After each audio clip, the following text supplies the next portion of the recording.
అన్నం పెట్టినోనికి సున్నం పెట్టినట్టు వీళ్ళు టోల్ గేట్లు పెట్టుకొని పైకం వసూలు చేస్తేందుకు స్వేచ్ఛగా బతికేదందుకు బార్డర్ల కాపు కాసే భారత సైనికుని ఇట్లా కొడుతుర్రట.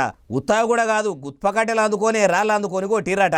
ఇప్పుడు చెప్పుర్రి, వీళ్ళ శైలు వడిపోవద్దా ఇరిగిపోవద్దా చెప్పుర్రి. మరి ఆర్మీ జవాను వాళ్ళను ఏమన్నాడంటే, ఎందుకు ఇట్లా ట్రాఫిక్ ను ఎక్కువసేపు జామ్ చేస్తారు, జర దెబ్బ కానిరే అంటే, మాకే చెప్పాడంతా మొగోని వైనవా అని మందబాలను చూసుకొని కుక్కలు మొరిగినట్టు ఇట్లా మంది అందరూ గుమిగూడి ఆర్మీ జవాన్ను ఒక్కరిని చేసి అన్యాయంగా కొట్టిరట. ఈ వీడియో ఇంటర్నెట్ ఎక్కే వరకల్లా టోల్ గేట్ సిబ్బంది భాగవతం పరిబద్దలయ్యింది. దేశం కోసం ఏ స్వార్థం లేకుండా భార్యా బిడ్డలను అవ్వయ్యలను ఇడిచిపెట్టి వాళ్ళు పోయి సరిహద్దుల్లా శత్రు దేశాలతోని సమరం చేస్తుంటే తిన్నదరగక కొందరు భారతదేశంలో వండుకుంటా ఇట్లా బడతలతోని బాడలరా సైనికుని గొట్టుడు ఎంతవరకు కరెక్టి అని సోషల్ మీడియాలో దేశభక్తులు అరుచుకునే వరకల్లా ఆయనతో ఎవరెవరైతే ఆర్మీ జవాన్ మీద చెయ్యేసిండ్రో అంతమందిని అరెస్ట్ చేసిరట. వాళ్ళకు బుద్ధి రావాలంటే జీవిత ఖైదాసంటే శిక్షలో లేకుంటే దెబ్బకు దెబ్బ జవాన్లతోనే వాళ్ళను కొట్టిస్తే అయిపోతుంది, కొంతుకు ముట్టిపోతుంది అంటుర్రు ఈ ముచ్చటిన్నోళ్ళు. ఇంతకు వేడనో చెప్పలేదు కదా.